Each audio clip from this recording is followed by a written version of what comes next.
Hello, everyone. My name is Anna Grzmowska. I'm the director of the Europe Center, and we're delighted to welcome you to the final seminar of the quarter. Our guest today is Monika Nalepa, who is an associate professor of political science at the University of Chicago.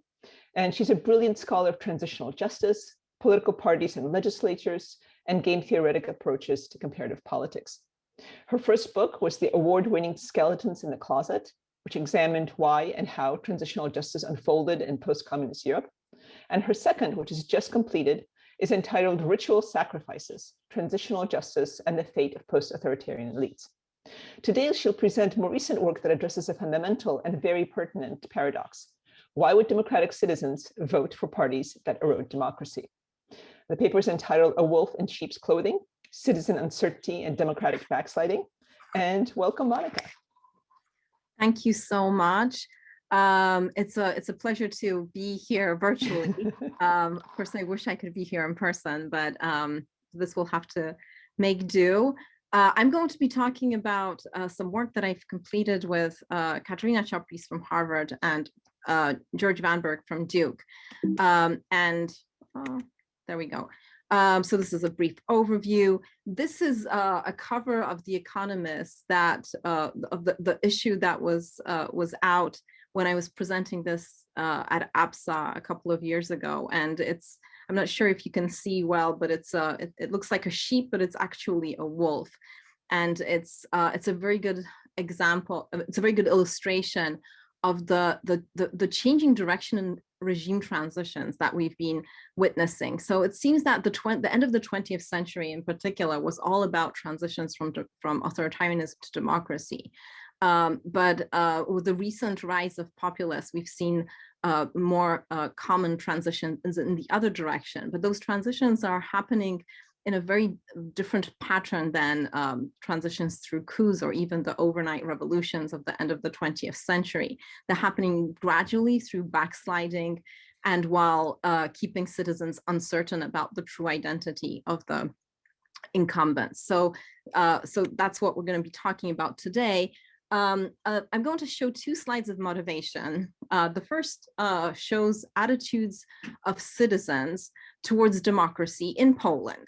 So these two graphs show attitudes of citizens towards democracy among voters for peace. So those highlighted with 1 here. Peace is the ruling populist party in Poland, and marked with 0 non-peace voters.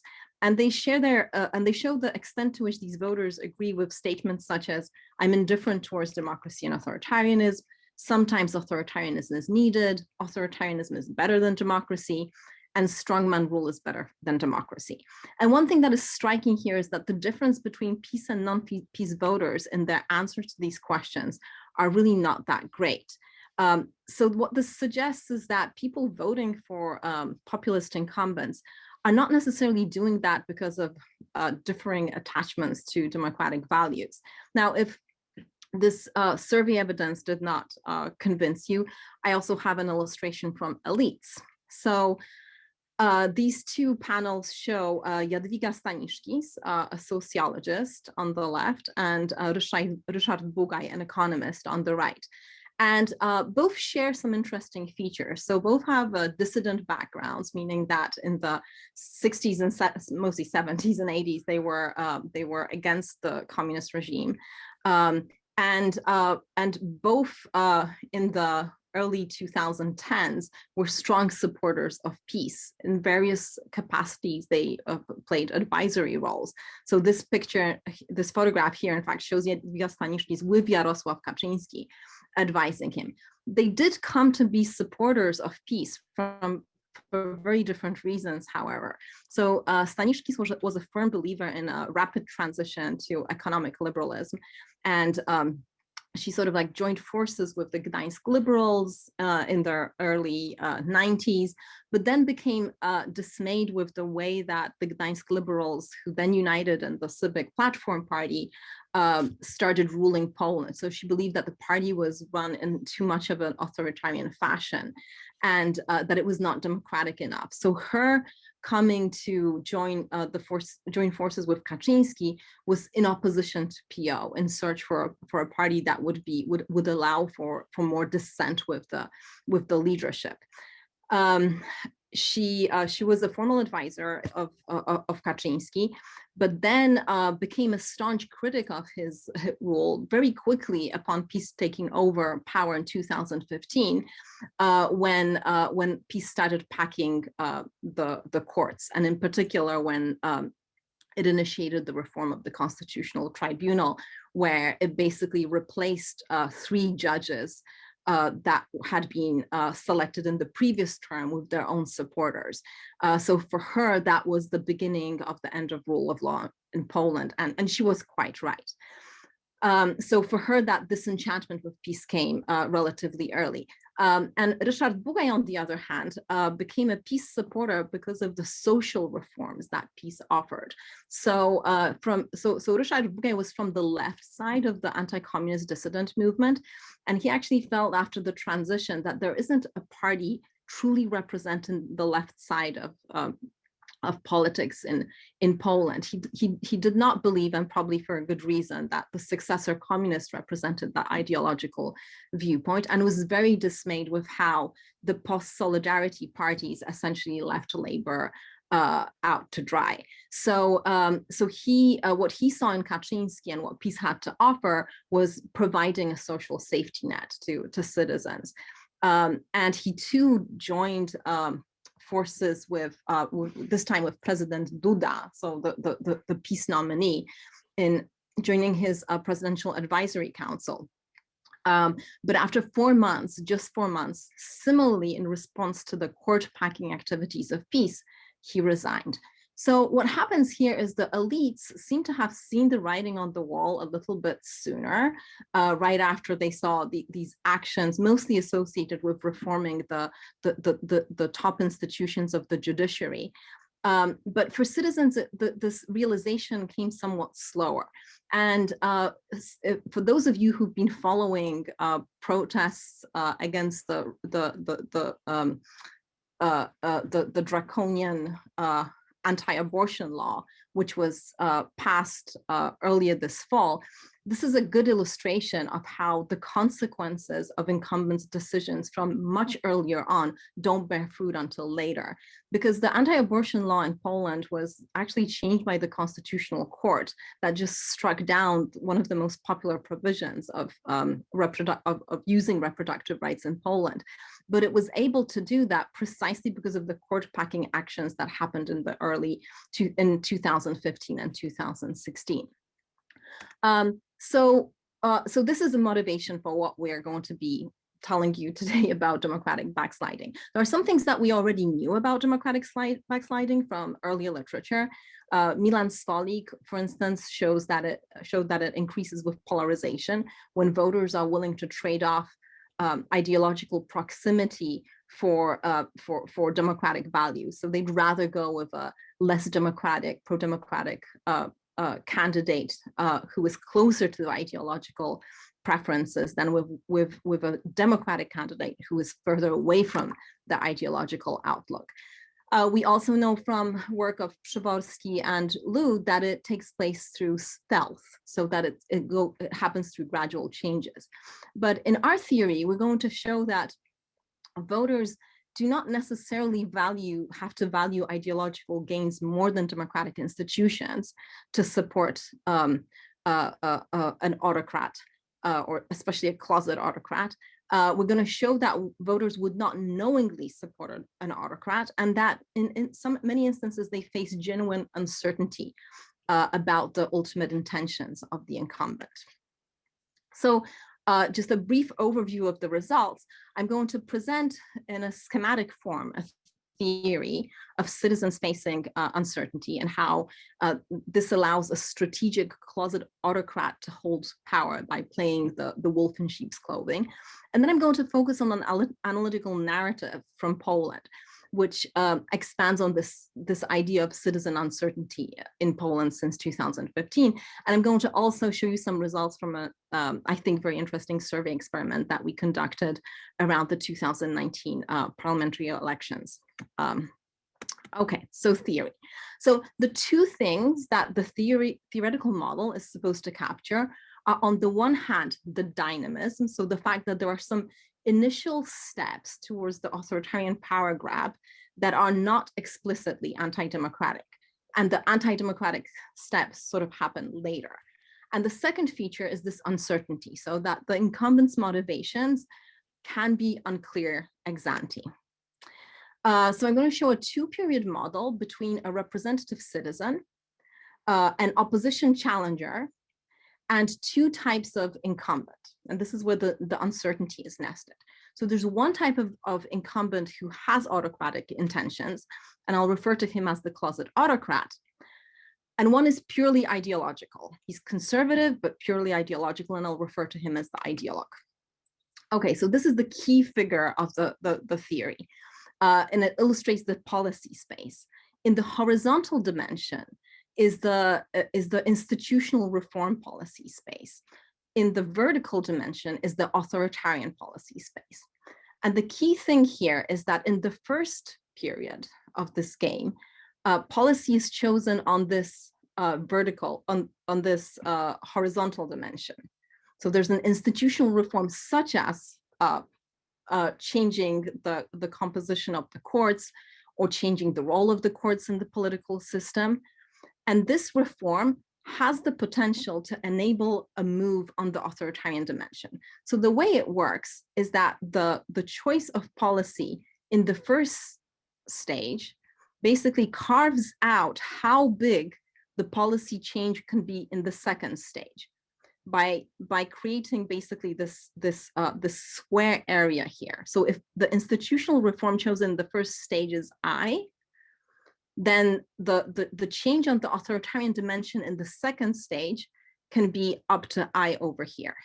So the greater the institutional reform is in the first stage, the greater the authoritarian move can be in the second stage. Okay. The other thing that is shown in this picture are policy preferences of these three players that I just introduced. So the citizen, the representative citizen's ideal point is represented here as XC. Kind of moderate. The opposition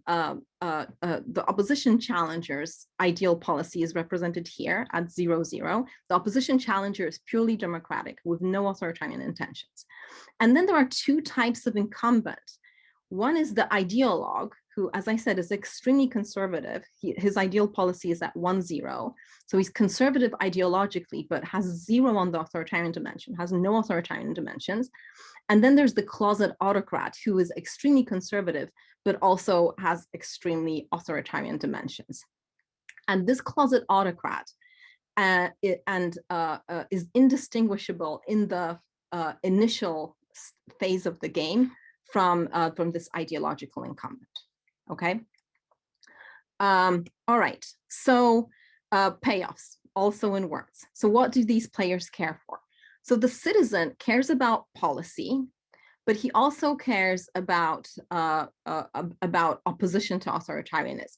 So so our model basically captures environments where we have reasons to believe that citizens have strong anti-authoritarian preferences, either because they just transitioned to democracy recently, and that transition happened largely through social movements such as in Eastern Europe, or for other reasons. We're ambivalent about that for now.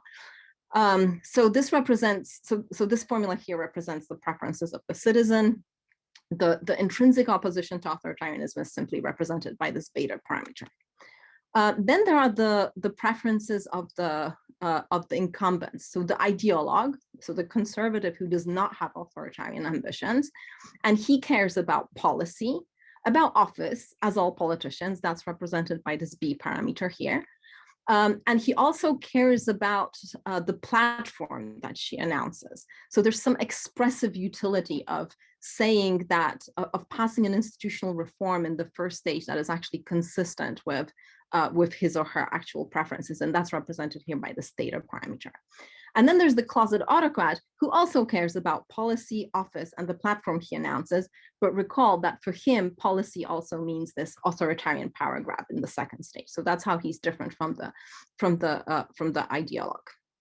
So these two utility functions differ in regard to preferences over that authoritarian dimension.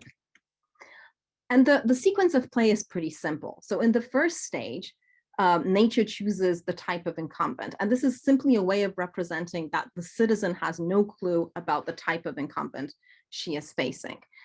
So there's some choice that has been done by nature. The citizen knows the probability with which the incumbent can be a closet autocrat or an ideological incumbent, but doesn't know the specific realization. This is how game theorists model uncertainty. And this parameter alpha is very important in our theory because it represents this ex ante belief that the incumbent is a closet autocrat. Next, the incumbent government chooses an institutional reform. So going back to the Polish context that I motivated this the presentation with, this could be the decision, for instance, to pack the courts or to forcefully retire all judges of the Supreme Court over the age of 65. So it's some institutional reform that could be simply increasing the effectiveness with which courts are working, implementing decommunization reform of those courts. So being a completely innocuous from the point of view of authoritarian power grabs change, or it could actually enable an authoritarian power grab in the next stage. Then in the third period, the citizen observes this institutional reform, and now he's in a position to update his beliefs about the type of incumbent that he's facing. So he decides whether he's going to re-elect the incumbent or replace him with the opposition challenger. Then in the next period, the government makes a choice. So whoever won the elections makes a choice, both on the policy dimension and on the authoritarian dimension. So this is now the chance for the re-elected incumbent to sort of show his or her true colors, and then payoffs are collected. So that's the sequence of play. Now, my initial instinct was to just jump into the results of this model, but because my goal in life as an educator is to try and show that game theory is actually easier than it seems, I'm going to schematically show you how this game is solved, and hopefully I won't confuse you too much.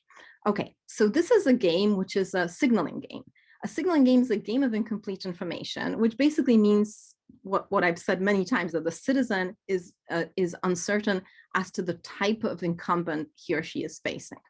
And in these signaling games, we call the player who has these types the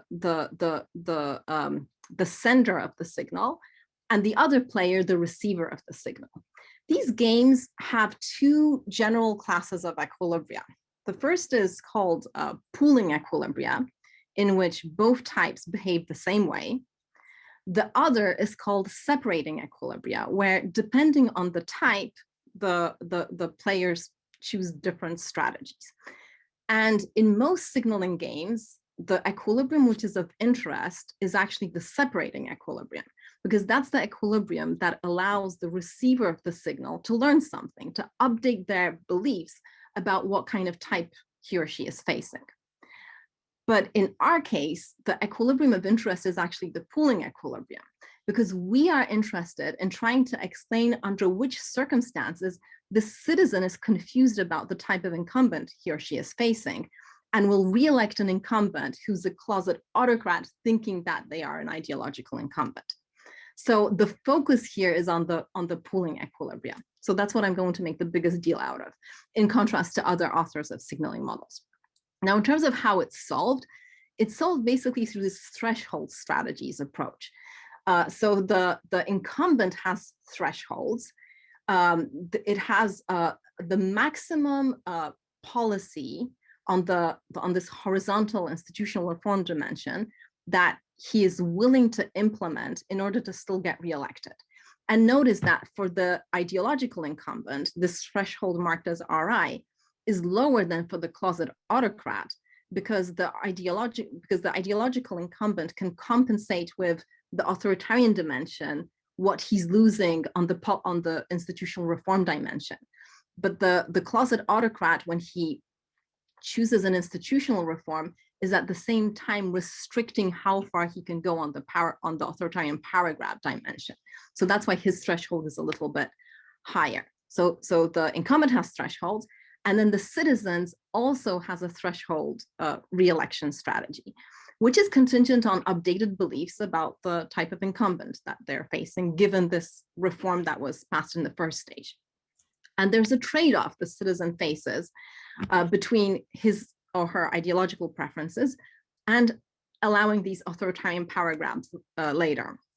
So if this is the area where this institutional reform can be implemented, there is an area here where the citizen reelects the incumbent only if he's certain that the incumbent is an ideologue.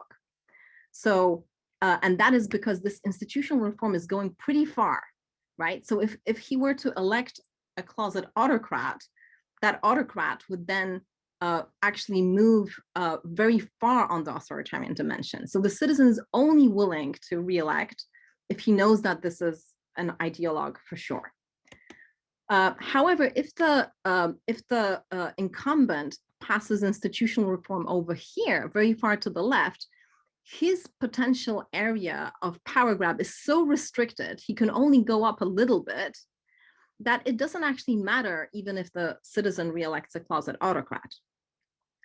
But the most neuralgic area is over here, where the citizen re-elects the ideological incumbent under uncertainty. Okay, so this is the area where we are most interested in. And this is a figure that summarizes all the equilibria, including the one that we're most interested in, namely the pooling equilibrium. So here on the horizontal axis, we have the ideal point of the citizen. So how conservative he is, or how close is he ideologically to this incumbent, be it an ideologue or a closet autocrat, how close is he on the policy reform dimension? And here on the vertical dimension, we have his beliefs regarding whether he is facing a closet autocrat. So the higher alpha, the higher the probability that, the ex-ante probability that he is facing a closet autocrat. And here are the separating equilibria that I said most game theorists would be interested in.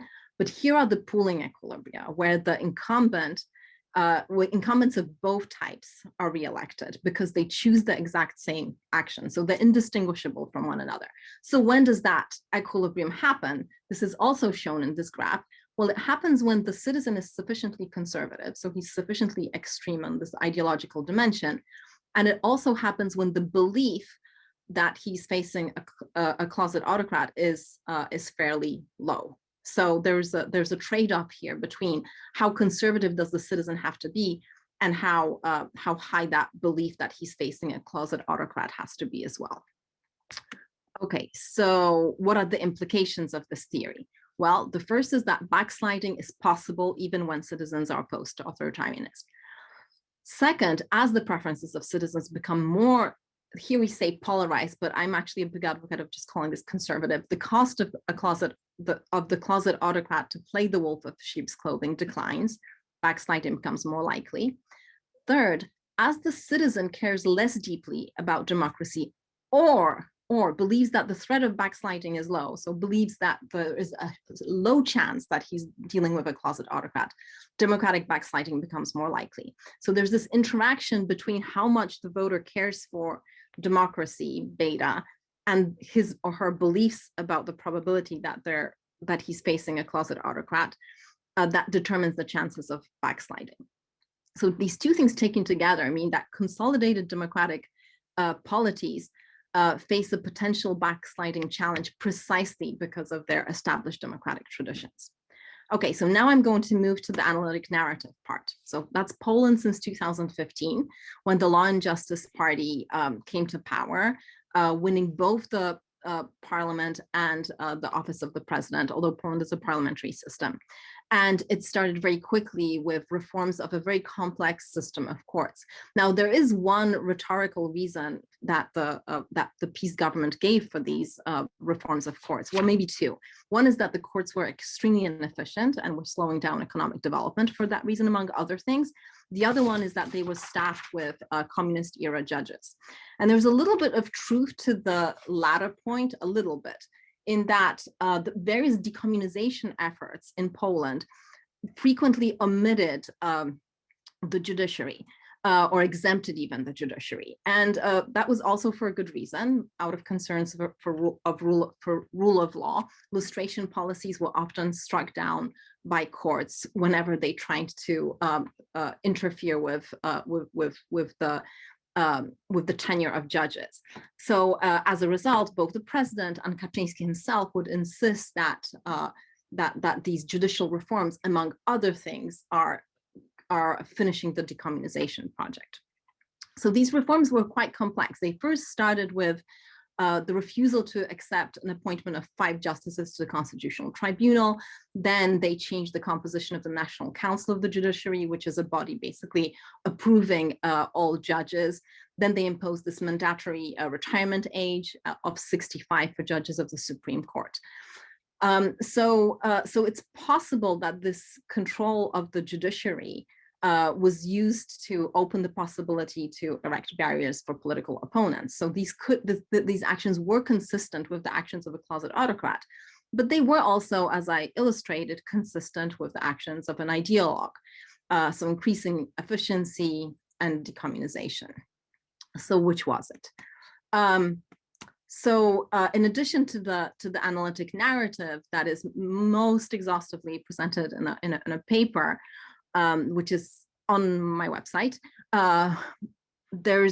we also had an idea to carry out a survey experiment where the idea would be to see if the treatment, which is increasing the beliefs of citizens that they are facing a closet autocrat, whether that will reduce their propensity to vote for the incumbent. And this would be true only for actual peace voters. And we expected that this effect should be stronger for voters with deeper democratic attachment. So there are these 3 parameters that we were trying to capture.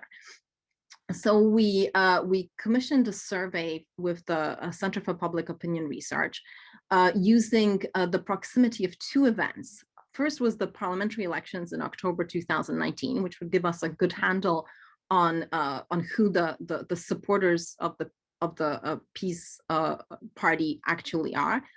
And the second was the final opinion on judiciary reform from the European Court of Justice. So Peace had been getting into trouble with European Union institutions for all of these judicial reforms.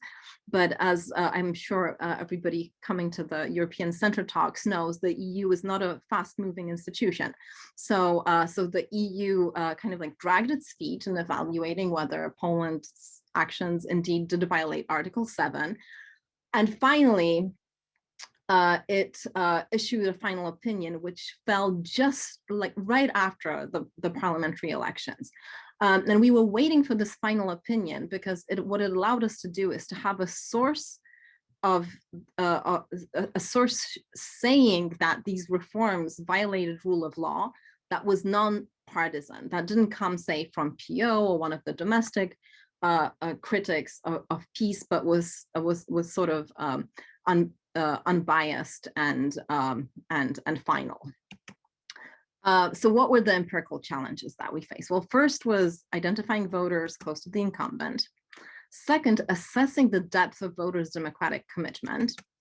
And for the first was the second was the challenges of the second point were very well explained by this article of Graham and Svolik that came out in the APSR, where they just showed that when asked, voters almost always declare their support for democracy. So, so including the question, do you support democracy, probably wouldn't give us much leverage, as the opening survey that I showed in the beginning of this talk showed.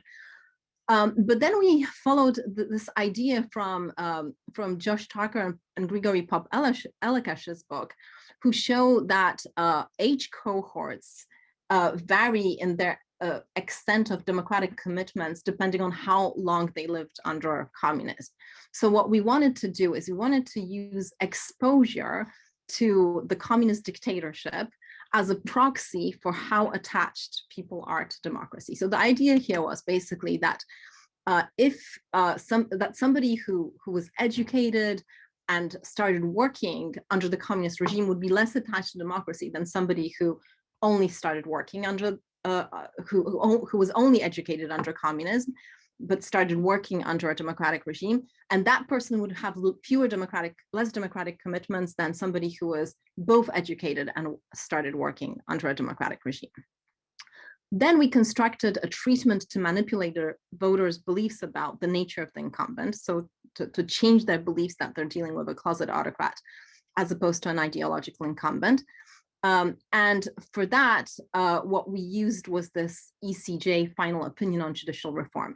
So we subjected half of our sample to the treatment where we told them about this opinion, and the control group was instead informed about some other EU decision. And I'm happy to go into what the specific treatment and control was, but I want to be cognizant of time. And show you the results of the survey experiment. So here we have interactions of treatments with these age cohorts, right? So we're manipulating the belief and the democratic attachment. So these folks here aged below 30, these are people who are born after the transition to democracy. So all of their education, all of their work has been under democracy. They should have the highest attachments to democracy. And in their case, we see that telling them that the reforms, the judiciary reforms, violated Article 7 of the EU Treaty, decreased most significantly and substantively also their support for peace in our survey experiment. We also see that there is a change in support for peace in the slightly older cohort, so those who only started working fully under the democratic system, and there's almost no change for people above 55. Here's another way of showing the effects, which is using age threshold. So the way this figure was constructed was we took people born after after a certain year. So these are people born after 1950, these are people born after 1960, after 1970. So the samples, as you move from left to right, grow smaller because the number of people is simply smaller. So that's why these confidence intervals are growing here. But at the same time, the point estimate gets lower. So the propensity to change support for peace after hearing the treatment declines. So what does this show? What does this tell us in total? Well, so the recent literature on democratic backsliding has focused on things like polarization, either within citizens or within elites. But we consider this other factor that would-be autocrats don't reveal their authoritarian intentions from the get-go. Instead, they reveal them gradually over time. And by considering voters' uncertainty, what we find is another consequence of polarization, that as extreme institutional reforms become viable, strategic closet autocrats can enter the political system. So in our model, the less concerns over autocracy the citizens have, the more likely democratic backsliding is. So this means that democratic backsliding can even happen within established democracies, precisely because voters are not expecting that. Okay, that's.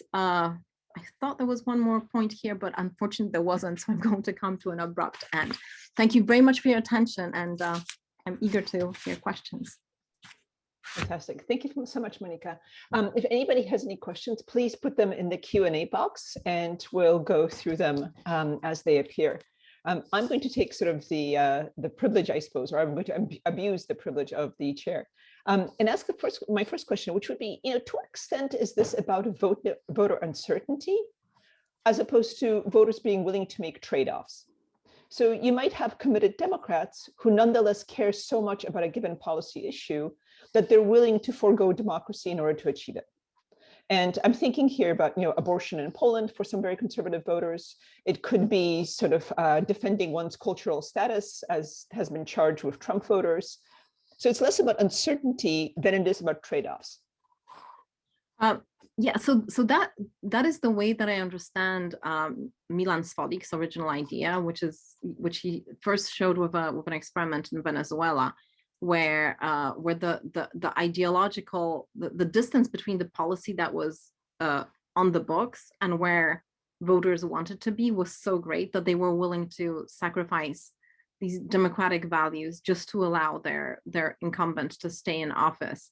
But I think that in the case of, so in Poland, in the case of abortion, one would either have to make the argument that there's just such a chasm between elites on the one hand and citizens on the other hand, that somehow the preferences of elites are skewed so far away from the preferences of citizens to make that happen, because we've seen the outpour of protests, and we've seen public opinion polls for years now that show that public opinion's preferences for abortion are completely elsewhere than where the Constitutional Tribunal put the current abortion law.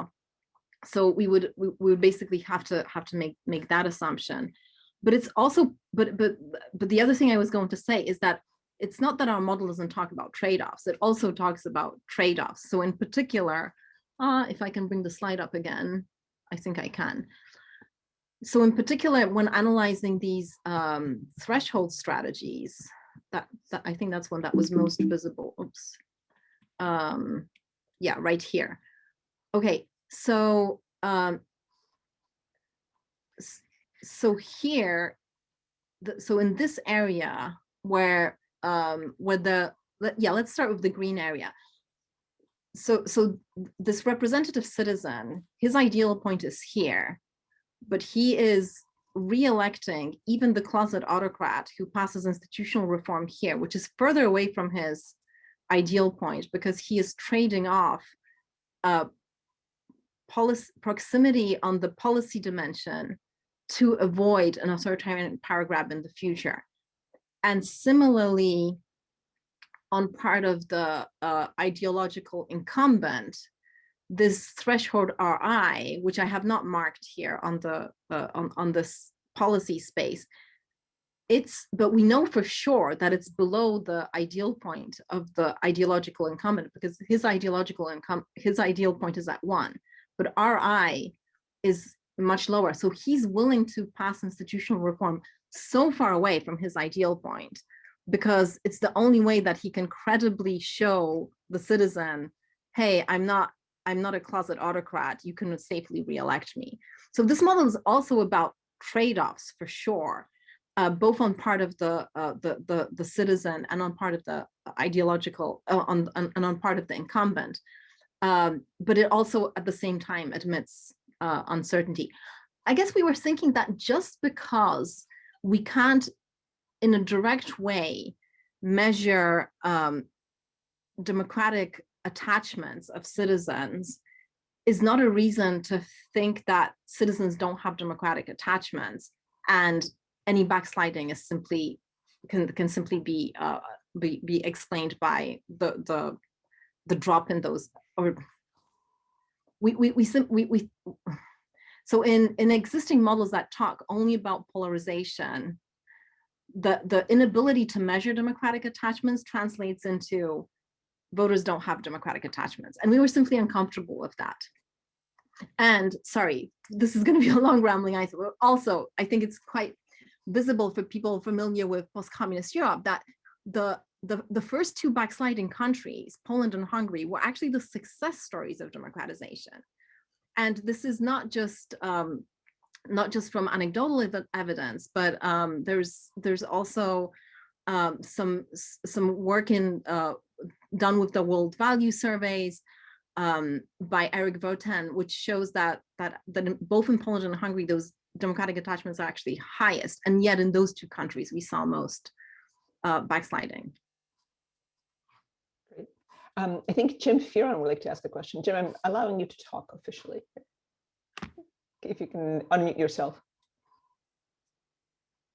Hello? Yeah, we can hear you. Oh, I thought you said you were going to moderate. Oh, well, hi, Monika. Hi. Nice to see you, and I'm having flashbacks looking at Pick Hall office there, but nice to see. So I wanted to ask you a question about how you were thinking about types, and particularly these autocrat these autocrats, these kind of like, committed privately, private autocrats, are you thinking about it as like a kind of, in the Lipset, Larry Diamond, et cetera, tradition of thinking about democratization, where like some people just have democratic values and are really committed Democrats, and the problem is to get these people into office and convince more people in society to be committed Democrats on kind of valued grounds. Is that the idea? And conversely, on the other side, are these Polish autocrats, are they ideological autocrats? It wasn't my impression that like they actually think autocracy is like a better system in principle, although maybe they do. I don't know. Are there Catholics or Catholic autocrats, or are they just into like, are they just power mad, autocrats? And Yeah. like, Sorry, I didn't mean to. Yeah. Yeah. So I think that they're closest to, I don't know what an ideological autocrat really is if it's not just somebody who wants to stay in power forever. Well, right? what I mean is like, you could subscribe to an ideology that says democracy is not the best way to do things. So they're definitely not being open with such preferences, and I can't imagine that they ever would be.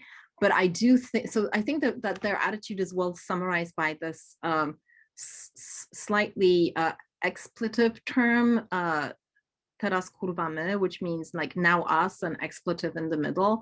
And what it says is like after, what it refers to is after 10 years in opposition benches, now it's our turn.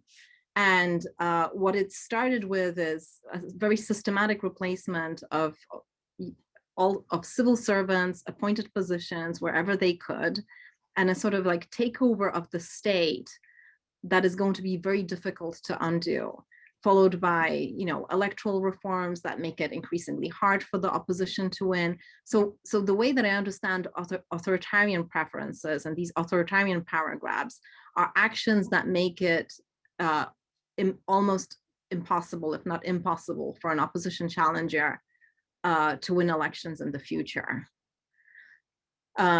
So it's very tempting to include in this authoritarian rhetoric nationalist content or anti-liberal content, but I would say that so Orban saying that like Hungary is the last bastion of European civilization, or things like that, that is still an ideological expression of his preferences. In and of itself, saying those things doesn't make him an authoritarian who wants to stay in power forever. He simply believes that the European Union should not be accepting refugees. But so authoritarianism is rather preventing electoral opposition from winning, from coming to office in the future. So so I guess like paraphrasing some of the metaphors that I believe were coined in Pick Office, it's a behavior where even when the coin toss that determines when you should leave office falls in such a way that you should leave office, you actually don't do that. So I'm referring back to the one of the original democratic electoral accountability papers.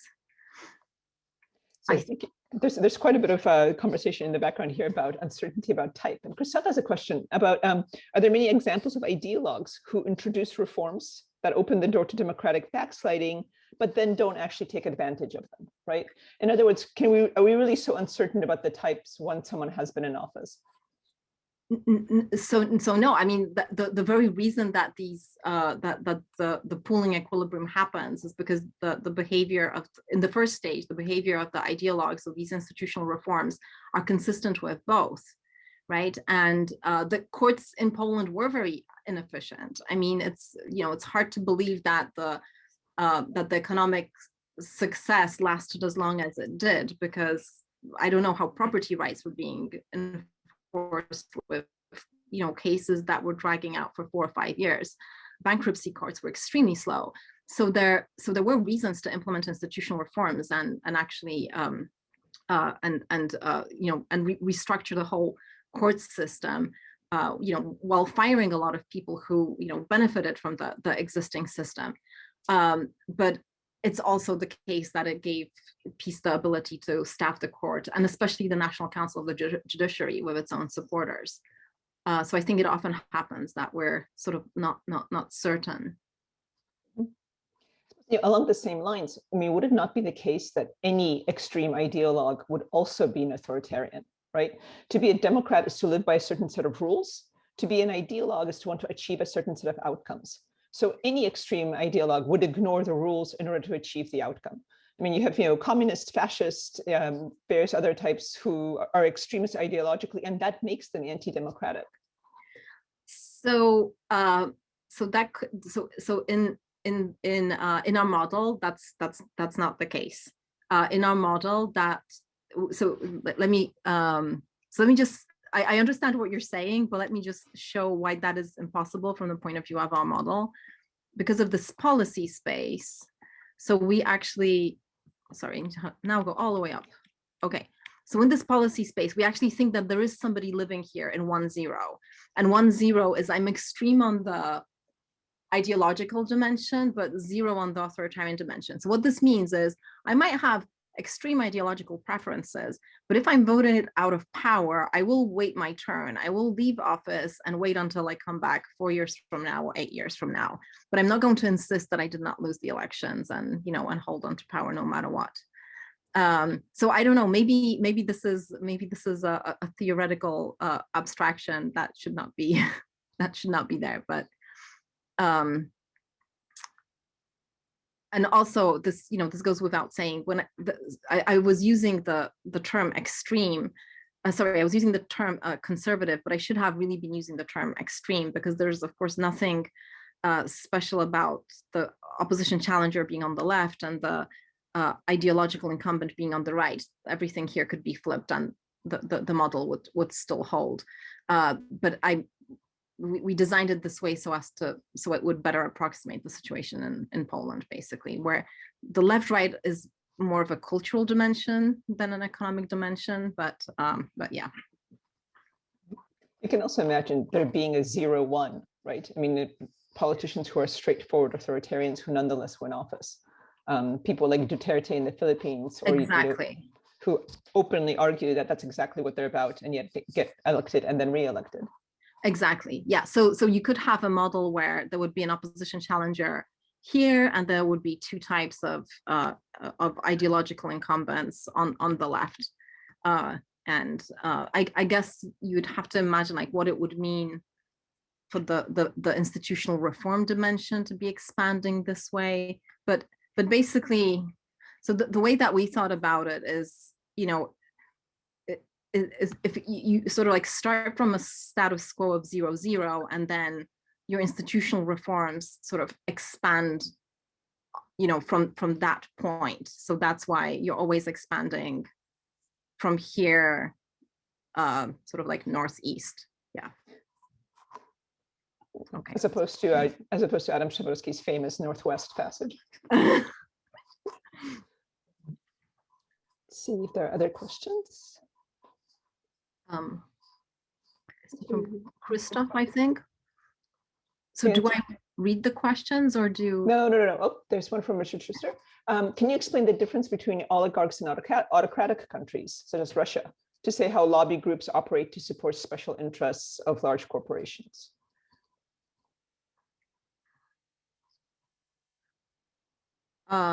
So this would be, so Russia is an interesting, sorry, I'm going to buy myself time by just like saying what I know about Russia while I think about how to answer this question. So Russia is interesting because it definitely had a democratic backsliding period following the Yeltsin years.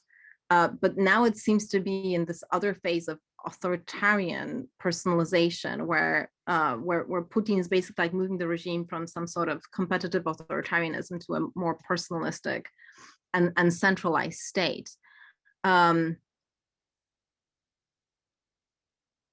So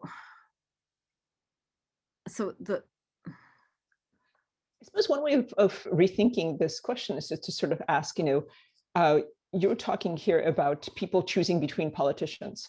But what if choosing between politicians also mean choosing between whole sort of coalitions of non-elected officials that accompany those politicians and that could influence the kind of both policy and regime outcomes that we observe? Right. Yeah. So basically, when you don't know what the politician stands for because you don't know what kind of lobbyists and corporations are behind him, and Right. what are the policies that they're going to be implementing in order to satisfy these powerful men in the background, or women. So one could adapt the model, I guess, in that direction, but it probably, I'm trying to think like what would be the equivalent of the policy dimension. I mean, I guess like allowing corporations to have direct influence in politics could be one. Presumably it increases uncertainty, right, about what the politician stands for. Right. So I guess it applies to any instances where there is just not full transparency about incumbents' intentions. So this kind of goes, I guess, against one of the implications that I talked about, where the specter of backsliding is more serious in established democracies because people simply don't expect closet autocrats to be out there. But on the other hand, this uncertainty about true intentions of incumbents probably increases in countries where you simply don't know a lot about politicians, or where there are a lot of outsiders, right? So it could also be interpreted that way, that the chances where you don't know where incumbent is really going increase if, I don't know, they don't have 4 decades in politics, they have more like 6 months, and they come from a sector where transparency is not the norm.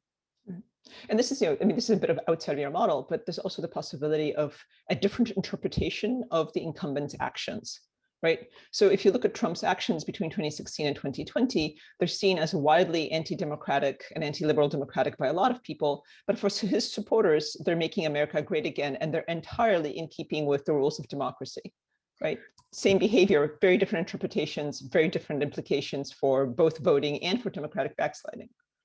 Yeah, so when it comes to, so I'll admit that my collaborator, when she was presenting this paper, she had a different picture for motivation. She actually had the award-winning photograph now of the Capitol on fire that you probably are familiar with. And I replaced it because I don't think this model explains the United States. I think that actually a paper, which I didn't cite here, but I should have, by Carlo Prato and Ernesto Grillo is better at that, because it explains backsliding through this action by a series of actions of changing the reference point that voters use to evaluate the actions of an incumbent. I think it's nothing short of brilliant, basically, that sort of like voters actually like don't know what is normal, what is within the bounds of normal. And they're basically updating in each period what the threshold for being non-democratic is. And by gradually shifting those reference points, the incumbent can actually normalize behavior, which by all standards should be unacceptable. Right. Let's see, are there any other questions? Oh, there's one more. How would an opposition engaging in authoritarian practices affect the model, right? I mean, you can imagine countries like Venezuela, Bolivia, Turkey, where the opposition could also be autocratic. Yeah, so that would, so again, I'm going to share this. So just to make sure that we know. So here, what that would mean is there would be, so this opposition challenger here would not be at 0-0, but would be somewhere on this dimension. So the question is whether, I guess, you know what this opposition challenger stands for or not. So let's assume that you know. If we know, then the calculations of the citizen would be very similar, though of course it would be more tolerant of, let's see, so they would be more likely to re-elect any incumbent, because there's also a chance, there's also a small chance that the opposition challenger would be authoritarian. So what this would do is, let me go back to the equilibrium figure, which was down here. Okay, so what this would do is it would shift this line to the left, basically. So it would expand the area of the pooling equilibrium. I think that's what it would do, because now the benefit from not re-electing the incumbent just got smaller, because your opposition challenger also has these slight authoritarian preferences. So this could be done. Yeah, thanks for that. Of course, then the question is how certain or uncertain we are about the opposition being autocratic as well. Exactly. Not to complicate things or anything. That's a scary specter. Thanks, Laura, and good to see you, or at least interact with you through a chat like that. Yeah, this is the one big drawback of Zoom webinars. Let's see, are there any other questions? I think fantastic. Wonderful. So, Monika, thank you so much for a really stimulating conversation, if a depressing one, as these tend to be these days. So thank you very much, and we hope to welcome you in person very soon. Thank you so much. It was a pleasure to see everybody, and thanks for the great questions. Wonderful. Thank you. Thanks, everyone.